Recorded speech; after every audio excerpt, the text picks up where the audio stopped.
Thank you, Becky, for that gracious introduction. Thank you, Lee, and those who chose the music. I feel like you knew I was coming. The music was just so fitting, and it spoke to my heart. I grew up singing This Little Light of Mine.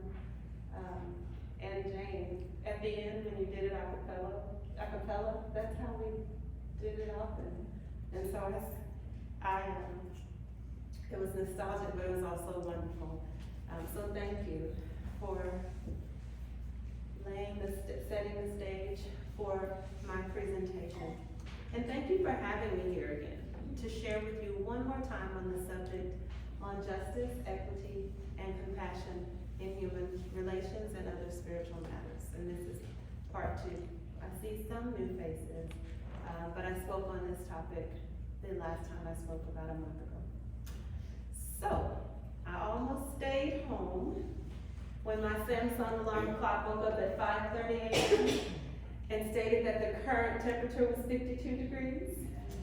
I'm no fan of the cool wintry weather, and I began to think of and even envy the groundhog. Thoughts of retreating to my burrow under my warm covers danced around in my head. And then I heard the alarm clock say, but the high for today is 82 degrees. And I knew that my beloved warm weather was on its way in a few hours. So fall is soon coming though, and with it will come a relief from this blazing hot Texas heat. And you have your Fall Fun Festival, which is also going to be a fundraiser. And they didn't ask me to do this, but I am glad to see that the church is raising money to buy the AC unit for the children's wing of the facility. So please do support, because that is something that is needed. So enough about my love of sunshine and warm weather. I'm delighted to see you again after such a great time fellowshipping with you about a month ago in September. So for those of you who do not know me, I will reiterate that I must thank Anita. Anita, where are you? Anita and Bruce and Judy, whom I see towards the front of the church, for the opportunity to be here and to meet more Wacoans who share some of my interests, passions, and spiritual convictions. I am especially grateful for the opportunity to speak here today, because this opportunity is the result of work I have done and am doing here in this community. Work that aligns perfectly with my lifelong commitment to justice, to equity, and to compassion in human relations. This commitment is central to my life as a spiritual matter, a spiritual calling or raison d'etre, if you will. As I geared up to begin assisting with local voter registration and election protection work that I believe is essential to protecting one of the most sacred and important rights in any democracy, the right to vote, a right that my people, our people, many Americans, hung, bled, and died to protect. As I readied myself to begin this work with some of you in this room and with others in the city, state, and nation, I was reminded that my lifelong commitment to work toward greater justice, equity, and compassion in the world emanates from a higher calling that is greater than me, that can compel me to press on in the face of extreme adversity, serious threats to my life and my ability to earn a livelihood, and seemingly insurmountable odds that can make me say, I don't feel no ways tired, because I've come too far from where I started from. And nobody told me the road would be easy, but I don't believe. He's brought me this far to leave me. Lee, I wish I had told you in advance that I would have had that line in there. I would have asked you to sing it for me. I lost my nerve, y'all. I had it in here, sing this part, and I lost my nerve. After all the people who actually do sing stood before you, I said, you're the public speaker, you are not the singer for the evening, for the day, so you just say those words, girl. You say those words. But do any of you know that old gospel song by James Cleveland? I don't feel no ways tired. It is indelibly etched in my brain I used to hear the song a lot because my grandparents played it when I was a little girl. And it gives me inspiration to forge ahead in the face of opposition and to maintain my hope and strength so that I can be a drum major for justice, as Dr. Martin Luther King Jr. encouraged all of us to be in one of his famous messages, a message that I referenced when I spoke here last month. Some of you have participated in a program that I have wanted for quite some time to bring to Waco and have had the support from certain community partners to bring to Waco, and it's called Together We Dine. And however this happens, I have been the facilitator for the small group that Dr. Bruce Allen has been in twice. And some of you may remember if there was time in your small group for this final question, but the question was, what gives you hope? And Bruce, you may not remember this, but I do. The first time we asked you, you said, well, I'm not so sure that I have a lot of hope when we think about what's going on. But then you gave reasons why we should keep fighting and keep working. And I thought about that. And I thought about this song. So all of this brings me to my subtopic for today, which is a discussion on Attorney Bryan Stevenson's sage counsel regarding 4 things we can do to change the world. He's given that message in multiple fora, and so it's also known as, and you can find it on YouTube, and I'll send it to Becky. Okay. The video clip that we're going to see shortly, I'll send it to you. But it's also known as 4 Rules for Achieving Peace and Justice. So in these trying times in our city, state, nation, and world, we may sometimes feel that changing the world is impossible, that the odds are stacked against us, that there is no point in even trying to change these centuries-old manifestations of oppression, injustice, and inequity. However, we cannot do that. Our consciences will not let us rest, even if we try to sit on the sidelines and watch like unaffected or intimidated spectators. For some of us, our higher calling, our spiritual raison d'etre, will not let us sit on the sidelines and watch Rome burn when we can try to change things, to change the world. And so, I will try here today to share with you 4 things we need to do to change the world, to make this gargantuan feat seem a little more attainable, and to help us maintain our hope and our fire for justice, equity, and compassion in human relations. I will tie Mr. Bryan Stevenson's 4 rules to the second principle affirmed and promoted by Unitarian Universalist congregations, and that is justice, equity, and compassion in human relations. First, let me reiterate what I learned about the second principle in my research and preparation for today. And this comes from your website, uua.org.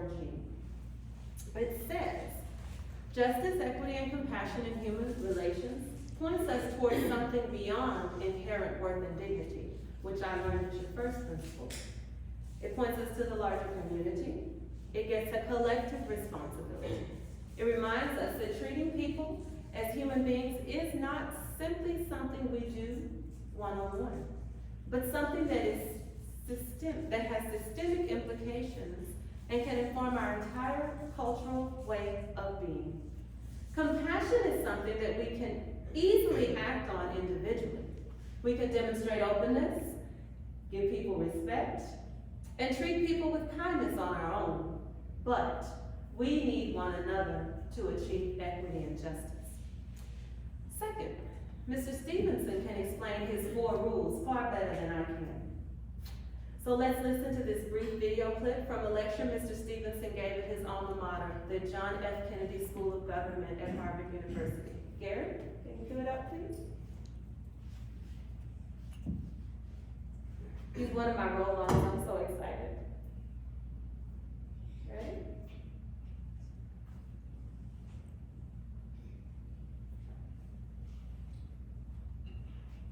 I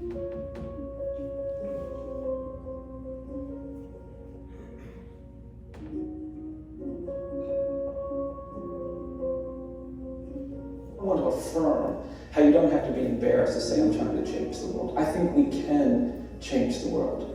And I have a simple little prescription. I think there are 4 things that we're going to have to think about, that we're going to have to commit. We're poor and suffering and marginalized. And we think we can change the world by staying just on Harvard's campus, by staying in places of power and privilege, staying just in our elected offices. If we care about injustice, if we care about inequality, if we care about poverty, if we care about disability, if we care about addiction and dependency, we're going to have to get close enough to those who are poor and excluded and neglected, addicted and dependent, to understand the nature of that problem. The second thing we're going to have to do is we're going to have to change these narratives. We have mass incarceration in America because we declared a misguided war on drugs. We said that people who are drug addicted and drug dependent are criminals. For alcoholism, we said that's a disease. If you know somebody who's an alcoholic and you see them going to a bar, you don't think, oh, we better call the police. We have a different framework. But for addiction and dependence, we said those are criminals, and we've locked up hundreds of thousands of people. Now, I think that narrative has to change, because I think what allowed us, what made us comfortable with those policy choices is what I call the politics of fear and anger. And I'm here to tell you that if we allow ourselves to be governed by fear and anger, we're going to tolerate things we're not supposed to tolerate. That's how you get comfortable with inequality. That's how you get comfortable with injustice. That's how you get comfortable abusing people in ways that are clearly indecent and wrong. You do it because you've been given a narrative of fear and anger that makes you think that that's justifiable. The third thing we're going to have to do is we're going to have to stay hopeful. You have to protect your hope quotient, your hope dynamic. Because sometimes being in spaces like this can rattle you. The faculty are brilliant, but they're trying to complicate the world for you. And sometimes, when the world starts to get complicated, you lose hope that you can do the things you thought you could do. You begin to actually no longer believe that that world-changing thing you were hoping to achieve, you can achieve. And so while you are dealing with the complexity of the world, you're going to have to affirmatively work on protecting your hope. Your hope is vital to your capacity to change the world. I actually believe that hopelessness is the enemy of justice. Injustice prevails where hopelessness persists. And the fourth and final thing we're going to have to do, and this is a hard one, we're going to have to do things that are uncomfortable and inconvenient. Because we do not change the world by only doing the things that are comfortable and convenient. And I hate that. Because we're humans, and humans are biologically and psychologically programmed to do what's comfortable. We like comfort. And that means that we're going to have to make a choice to do uncomfortable things, to change things. I tried to research my way out of this, I did. As a faithful alum of this university, I looked and did some research, and I tried to find an example where justice prevailed, where equality triumphed, and nobody had to do anything uncomfortable or inconvenient. Can't find any examples of that. I've learned really simple things during my work. I believe that each of us is more than the worst thing we've ever done. I believe that for every human being. I think if someone tells a lie, they're not just a liar. I think even if you kill someone, you're not just a killer. And justice requires that we know the other things we are before we judge you. Thank you.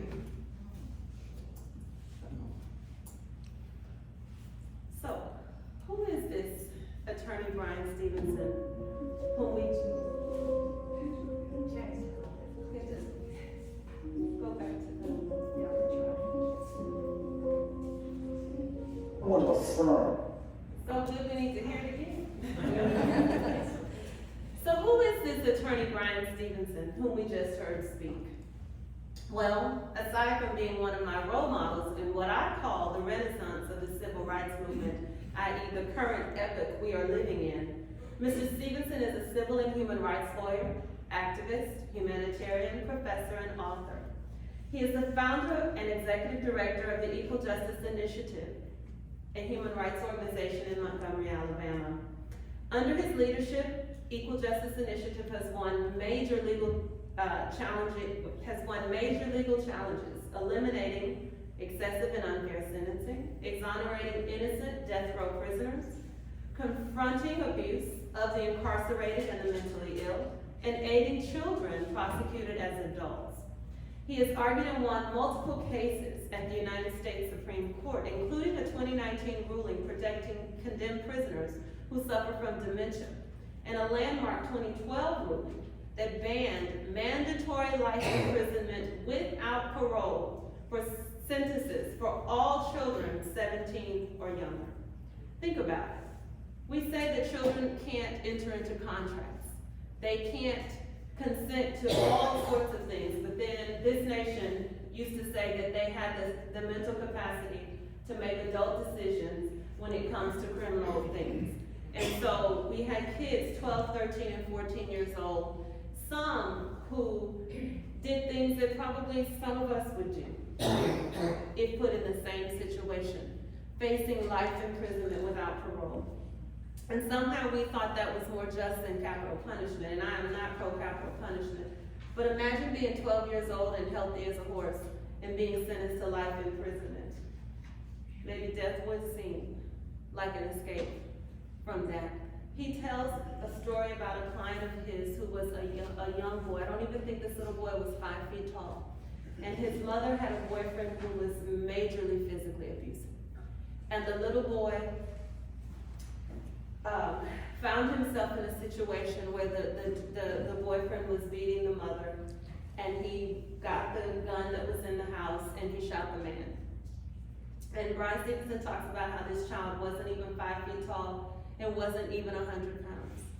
And he had been a quiet child who did well in school, and no one knew that he was living in this hell. But he was sentenced and tried and sentenced as an adult. I don't have to tell you about prison rape, but Brian Stevenson minces no words when he talks about the abuse that that baby had to go through in that prison with adults for defending his mother, who had been beaten time and time again by this abusive lover. And he talks about how the child was affected psychologically and how he just retreated into a shell. And it was hard for him to even get the little boy to talk to him, to look at him at first. And so he said that he just scooted close to the child and just touched him, just kind of made contact with him. And he sat there in that space with that child for a long time until the child was ready to talk. But I think about that circumstance, and even in my mature mind, I figure, how many options did the child have? And how many of us would not find ourselves in a similar position if we had to live through that? And so when I think about the work that this man has done, it really is justice, equity, and compassion for others. He and his staff have won reversals, relief, or release from prison for over 135 wrongly convicted people who were on death row. That's just the work that they do. That's not the work that all the other innocence projects throughout the country do. My friend has worked for 2 in Jackson, Mississippi, and she is plenty busy because there are people who are wrongfully convicted in this nation every day. And so thanks to him, the Stephen Brights of the world and others, this work is being done. He also initiated major anti-poverty and anti-discrimination efforts that challenge inequality in America. And his work has been recognized in so many ways, with so many august awards. But one of the things that made me speak on him today is that he said, I cannot just fight for justice and equality in the courts and in the legislature. He said that if groundbreaking laws like those Civil Rights Act, Brown versus the Board of Education, had to be passed today, they would not pass. And he said the reason is that we lack education to understand what is still going on in society. And so he led the creation of 2 highly acclaimed cultural sites, which opened in 2018. The Legacy Museum, which some of you may know as the Lynching Museum in Montgomery, Alabama, and also the National Memorial for Peace and Justice, which is another museum in Montgomery, Alabama. So these national landmark institutions chronicle the legacy of slavery, lynching, racial segregation, and the connection to mass incarceration and contemporary issues of racial bias. He's also a professor at NYU, and he has won so many awards. If any of you saw the movie Just Mercy, that was a major motion picture. The lawyer is Brian Stevenson. That movie is based on a book that he wrote. Though he would never boast about himself, his life's work and all the awards and honors, for example, Fortune's 2016 and 2017 World's List of Greatest Leaders is one of his accolades, and so many others, including international human rights awards, tell us a little about his work and how the world community regards him as one of the human and civil rights titans of our day. So I hope you and I can learn a bit from him on justice, equity, and compassion in human relations. So here are his 4 rules again. He reminds us, if we really want to lean toward justice, if we really want to move toward justice, if we want to implement action towards justice, there are some things that we have to do. The 4 things we need to do to change the world. And the first is to get proximate. Get close to the people that you're trying to help. We have too many people, he says, trying to problem solve from a distance. And when you try to problem solve from a distance, you miss the details and the nuances of the problem, and your solutions won't work effectively. He shared a story of his journey as a poor kid growing up in Delaware. He said that had things remained the same, he would have only had an 8th grade education because the schools were segregated and the black schools did not go beyond the 8th grade. So, that's context, right? For the world that he grew up in, and probably why he is fueled to change it. But he also talked about his time at Harvard Law School and Harvard Kennedy School, where he faced a choice that I had to face, of going into a career that was impressive on paper and lucrative, but uninteresting to him, or follow his passion to fight for those who are marginalized, oppressed, and underserved, those who do not get a fair shot in life. He chose the latter. He chose to spend the next 40 years of his life defending young prisoners on death row and serving as a civil and human rights lawyer and activist. He's proximate. He took himself from Delaware down to Montgomery, Alabama. I don't know if you know, but in the 1980s, Montgomery, Alabama was a different place, right? But he lived out his charge to the rest of us to get proximate to the people that you are trying to serve and trying to help. The second thing he said for us to do is to change the narratives. He says our world is often disrupted by what I call the politics of fear and anger. And there's a lot of fear and there's a lot of anger. And the combination of those 2 elements can create oppression and abuse. He teaches us about some of the ramifications of the politics of fear. For example, the war on drugs, which has not stopped drug trafficking, drug dealing, or drug use at all. But it has led to a phenomenon that has the prisons and jails filled with people who look like me.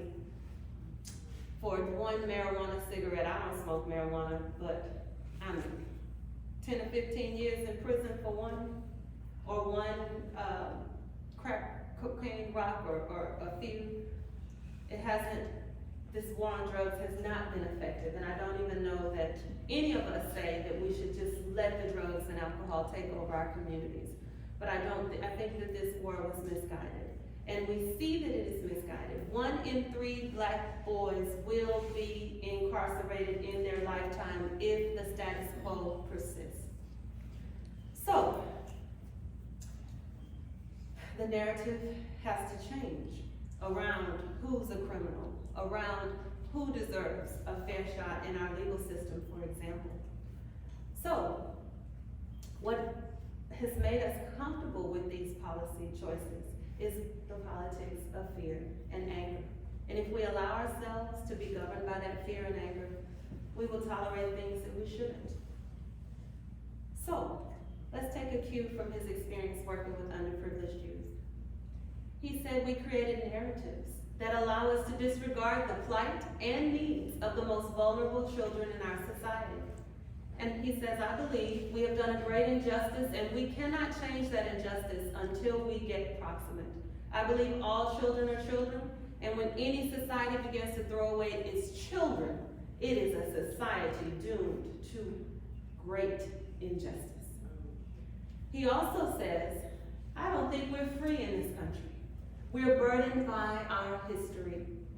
We have been creating this smog, this toxic result, this consequence of a history of racial inequality that stems to all these other things, if you're familiar with the principles of intersectionality.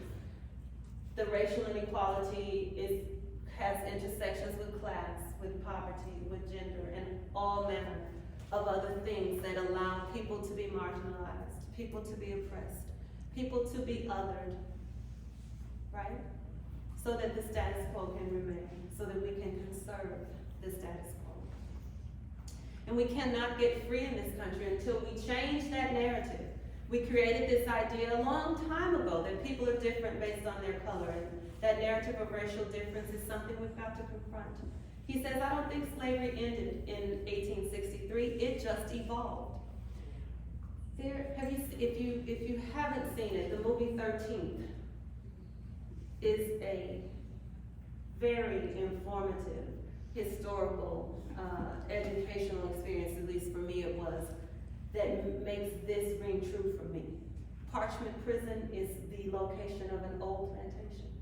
My aunt used to talk about how her dad took her to visit Parchment Prison to scare her straight and tell her, you don't want a life of crime, this is where you're gonna end up.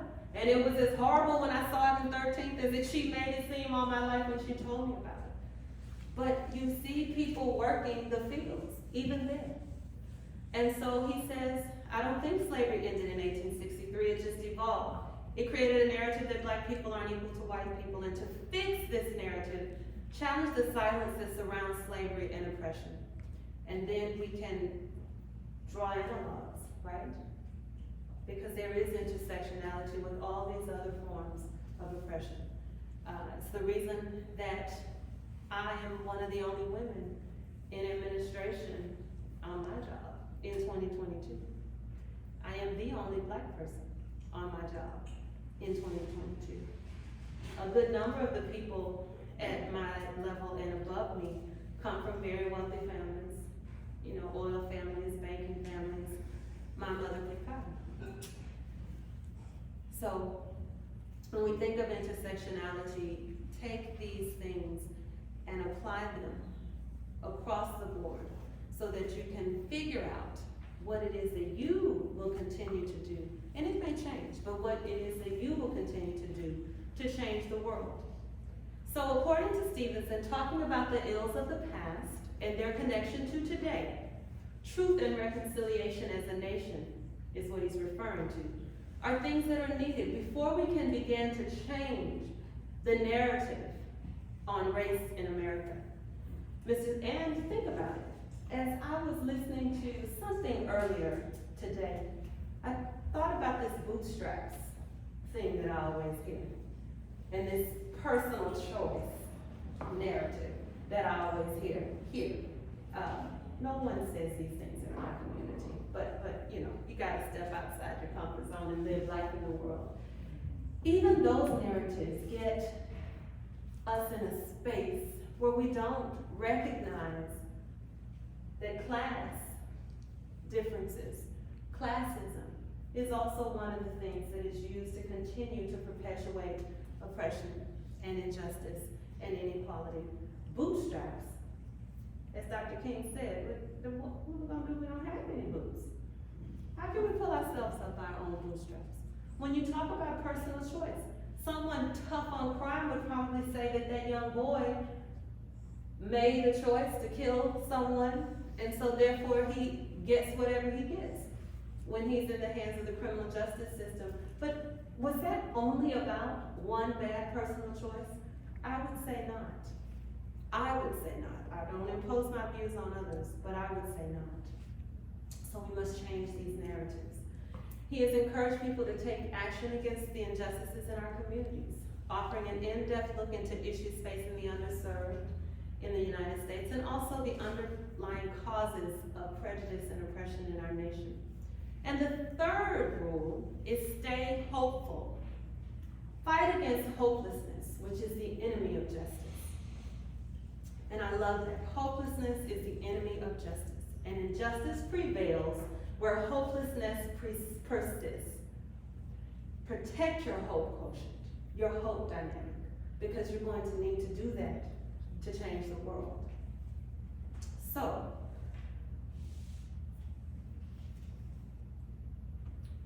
he says, hope is what gets you to stand when other people say sit down. I was in the RE class, I don't see him. I see Jane.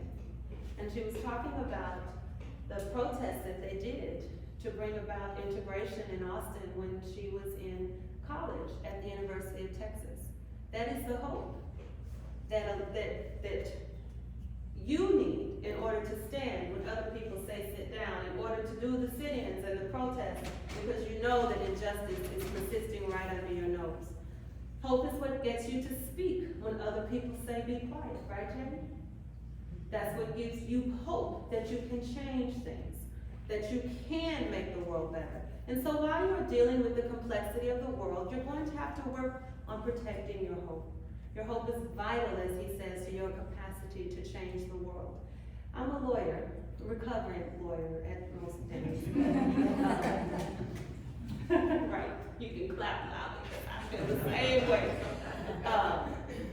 But I think about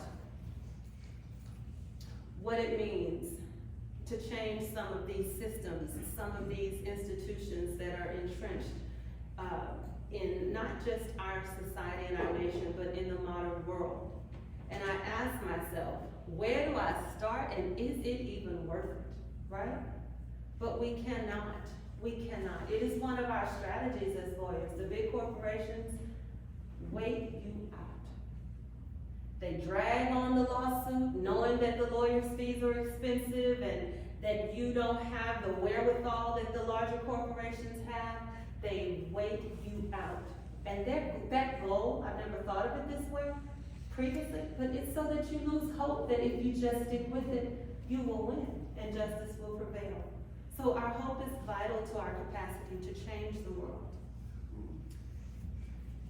The next thing is that we must do things that are uncomfortable and inconvenient. We cannot play it safe if we are to be about justice, equity, and compassion in human relations, and to teach others to be that way, and to be role models for others, and to fight when others in our spaces, in our cities, in our state, in our nation, are not prioritizing these things, because we know that these are priorities that make us all better. They are in the interest of the greater good. And so on this, doing things that are uncomfortable and inconvenient, he says, we do not change the world only by doing what is comfortable and convenient. We're humans, and humans are biologically and psychologically programmed to do what is comfortable. So, he said he realized that his reason for working for change is not because of his professional training or his desire to work on something important. He does it because, as he admitted, I'm broken too. And that brokenness is not a crutch. It's actually a useful tool in this work that we all can do to change the world. In brokenness, you understand something about compassion, Mr. Stevenson says. It is the broken who understand the way justice really needs to work. Should that 14-year, he was 12, or he was too young to be in that prison with doing those. That I know. I can't remember how old that baby was, but when I think of somebody that hasn't even made it to 5 feet tall or 100 pounds, that's a child in a prison with hardened criminals. And I think that little boy is going to know something about the way justice needs to work. Brian Stevenson also exonerated Anthony Hinton, who was on death row in Mississippi right alongside Harold McMillan, Walter McMillan, for over 30 years, and they knew he was innocent. And that man has a book called The Sun Doesn't Shine, and he talked about how he decided when he was free that he needed to forgive and to lead with love. Mr. Anthony Hinton knows something about compassion and the way the justice system really needs to work. It is the broken who understand why we need mercy. It is the broken who can show us how we make our commitment to justice actionable. And I submit to you that we are all broken in one way or another. So this is us, right? But to truly fight for justice, one must be prepared for an uncomfortable journey.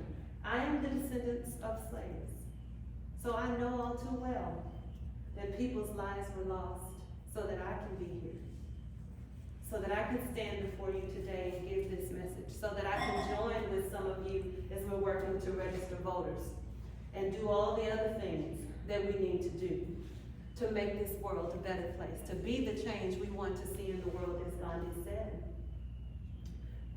We have to be prepared for an uncomfortable journey. Dr. King said, if you're not willing to die for something, then why live, right? And sometimes the discomfort with taking a certain action, with fighting for a certain cause is real.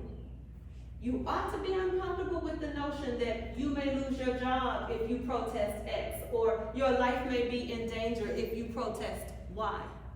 But it doesn't mean that we let the fear, the terrorism, and the intimidation stop us from trying to change this world, because it is our world too, and we must live in it.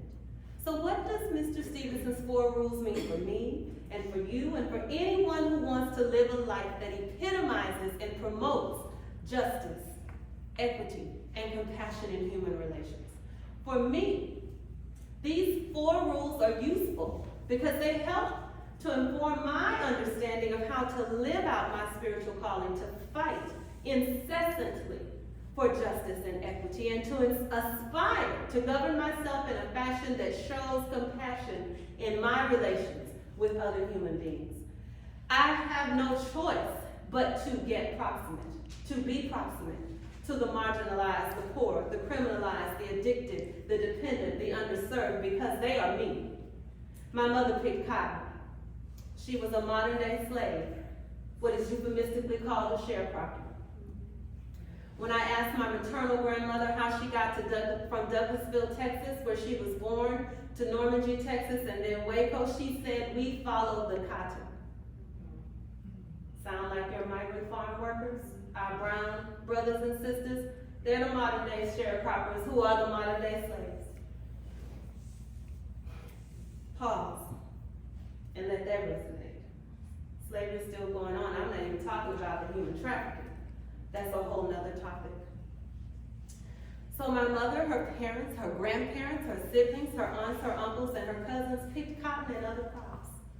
They knew abject poverty, and some carry the trauma and wounds of poverty, such as mental illness, drug and alcohol addiction, and dependency, which is rightfully regarded as a form of mental illness, if you ask me. Can I get a second from the psychologist? Amen. Amen. Absolutely. They're criminalized, but they are forms of mental illness. Think about that.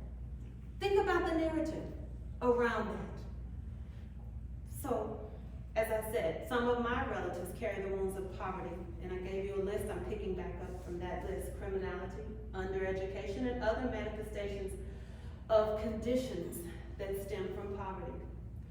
So I don't have to do too much to get proximate, because I'm it. It's me. But we also have to change the narrative, and that is so critical to changing the world. I was taught that history is his story. My father was one of the Pan-Africanists. I don't know if you know what that is, but it is a conversation for another day. But suffice it to say, there was a lot of work in my family, people who went to historically black colleges, to teach us, people who grew up in Jim Crow South in Texas, to teach us that, as Jackson said, I am somebody. And you come from people who left the world a legacy of greatness. And so history is his story. And they gave me another version of history when my history books had a white Cleopatra who was an Egyptian, I don't know. And Nefertiti, who was supposed to be one of the most beautiful women in the world, and she was the color of this paper. My daddy said, oh, wait a minute, no. Slavery was referred to as agricultural work, and the slave masters were planters and agriculturalists and farmers in my history book. And my daddy would say, history is his story. That whoever it is that wrote the book wants to tell it this way. But here's a book that we're going to read today so we can figure out what really went on. So history is his story. It's changing the narrative. So we cannot come to grips with this nation's ugly past until we face it. We cannot fight for justice, equity, and compassion in human relations until we acknowledge that this nation has not gotten things right and that our past actions are wrong. Only then can our nation heal and change. In Amanda Gorman's inaugural poem, The Hill We Climb, she states, "We've learned that quiet isn't always peace, and the norms and notions of what just isn't always justice. If we're to live up to our own time, then victory won't lighten the blade, but in all the bridges we've made, that is the promise to blade. The hill we climb, if only we dare. It's because being American is more than a pride we inherit. It's the past we've stepped into and how we repair it. We cannot repair our nation until we change the narratives around racial difference, around the politics of fear and anger, and around all the things that impede our ability to advance justice, equity, and compassion in human relations." Now that hope one, like Bruce, I'm still working on it. I feel that I'm on the verge of losing hope that we can achieve a better city, state, and nation and world when I think about the current state of affairs. I think about how there are very powerful and very wealthy forces at work to strip us of each and every civil and human right that my people, your people, we and our fellow Americans, Jane is here in the room, who spoke of her work during the civil rights era, have fought for, have hung, bled, and died for Americans to have. I went to Arlington this week and I was behind one of those big trucks on 35 and it said KOCH, they who shall not be named as far as I'm concerned. But I said I won't go into a long depressing list of the various erosions of our civil and human rights by the very powerful and the very wealthy. But I will call your attention to the recent reversals of aspects of the Voting Rights Act, to the current state laws that hinder people's ability to enjoy the right to vote. I'm a deputy voter registrar. We were getting our training and I was told that I can't take more than 6 people to the polls. And I said, what kind of, well, you know what I said, is that? I said, oh! Stacey Abrams had those voting caravans down there in Georgia and almost won that governor seat if they hadn't stolen it from her. They don't want those of us who have access to vehicles, large vehicles or vans of our own, transporting our less fortunate brothers and sisters to the polls so that they can exercise one of the most sacred and fundamental rights that we have in this nation, the right to vote. That's why I can't take, because I was thinking to myself, what difference does it make if I have 2 or 200 people in my car? It's voting time, and we have a right to vote. But if we don't get busy, we're going to look up and it's going to be harder and harder for us and our fellow brothers and sisters to vote.